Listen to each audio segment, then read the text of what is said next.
ibitaro by'Ikiremba yitwa Ndarusenga Gahore, namubwiye nti nari maze iminsi ndakurondera ngo ndagusuhuze, nawe ati napfuye kuronka mitende buhoro buhoro, naciye ngenda gukorera ubutumwa za Kirundo n'ahandi, nicyo gituma utashobora kumbona.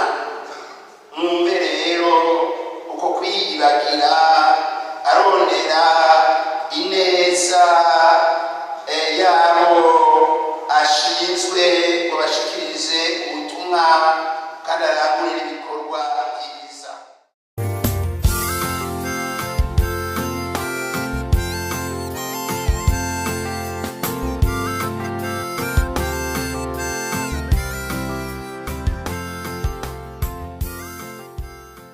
Shengero ry'Imana,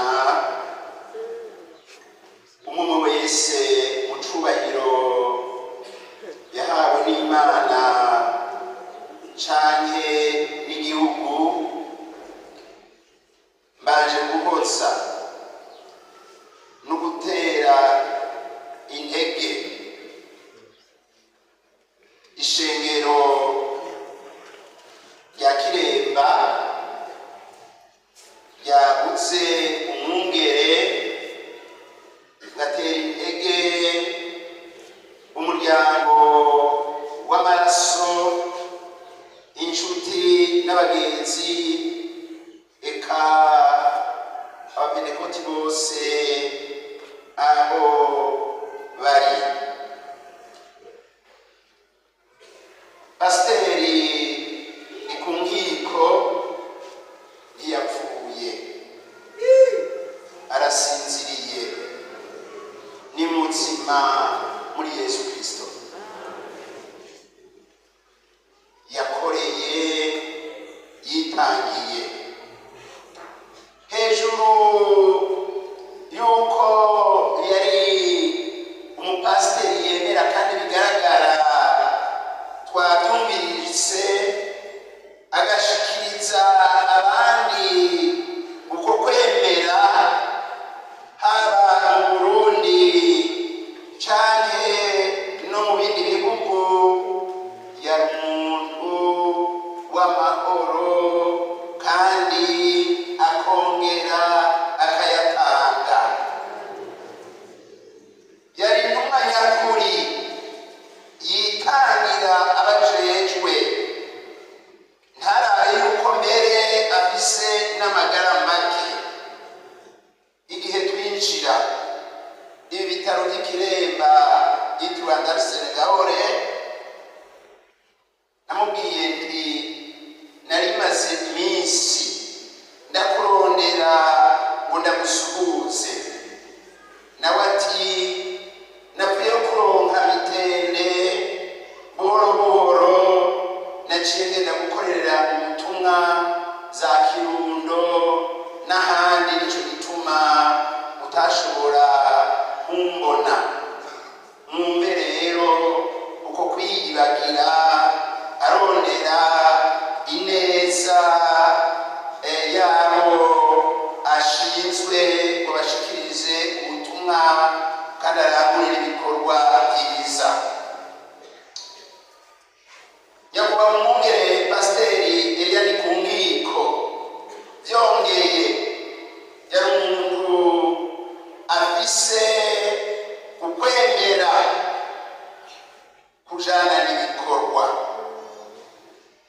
Erega burya hariho intumwa zitari zike zemera, ariko ntizibabazwe n'ibyo byose bibakikije bityoza agateka k'umuntu, nk'ubukene, indwara, akarenganyo n'ibindi.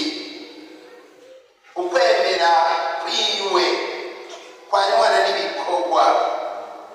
Twumvirize mbere iby'umutumwa Yakobo mweranda mwikete giwe mu kigabane ca kabiri kuva ku karongo k'icumi n'indwi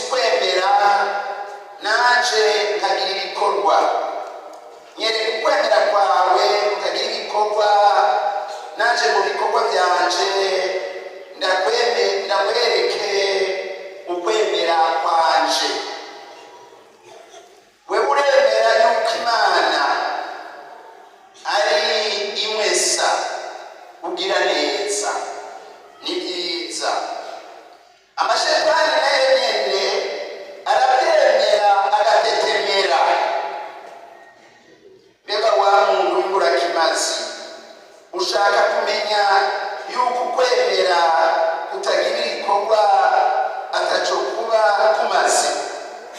Ngirira rero adusigiye rikomeye cyane rwose, ukwemera guheza kukajana n'ibikorwa, kandi ibyo bikorwa bigaheza bigakiza, bigasumura rya teka ry'umuntu.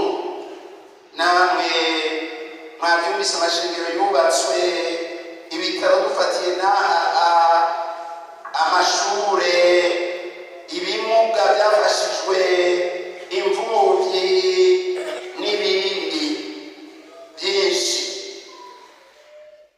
Novuga rero ndi pasiteri ku nkiko Eliya yari intumwa y'Imana y'ukuri, intumwa iheza ikanywanisha ibikorwa nuko kwemera, kandi byongeye akongera akamenya yuko atikwije mu maso y'Imana. Burya intumwa nyakuri itegerezwa no kwemera ko ari umucumuzi, kandi ikamenya no gusaba imbabazi muri ayo magara make umuntu aba afise. Ngiye kugandara muhira, abashinze intahe bamwumvirije no mu minsi yiwe ya nyuma, baravuze yuko haguma hagaruka mu kanwa kiwe ijambo imbabazi, ijambo imbabazi igihe cyose. Icyo rero nikigaragaza yuko yaheze akamenya n'amagara make afise imbere y'Imana. Icyo cyo turanga twese iyo tuba tukagera, tugaheza tukaronka za nkomezi z'Imana. Tubuze intumwa y'Imana yemera, tubuze umugororotsi, tubuze intumwa irangwa n'ibikorwa, tubuze intumwa itanga amahoro, tubuze intumwa yitaho abagowe. Nuko ngiryo irindi ragira rikomeye adusigaranye natwe turondera kweza tukagendera. Igitabo cy'Ibyahishuriwe umutumwa Yohani, ikigabane c'14 kuva ku karongo ka 13 rivuga riti, muri irya minsi numvise ijwi riva mu ijuru rimbwira riti, andika uti hahiriwe abapfuye bagapfa buzuye n'Umukama, apfuye yuzuye n'Umukama. Tubikomera amashyi. Nako umutima mweranda avuga ati, nibaruhuke imiruho yabo, kuko ibikorwa byabo bitakibabwirira. Nyakubahwa Pastori Eliya Nkiko, ibikorwa wakoze nuko ibizokwigera bikumvirira. Ruhuka amahoro muri Yesu Kristo, natwe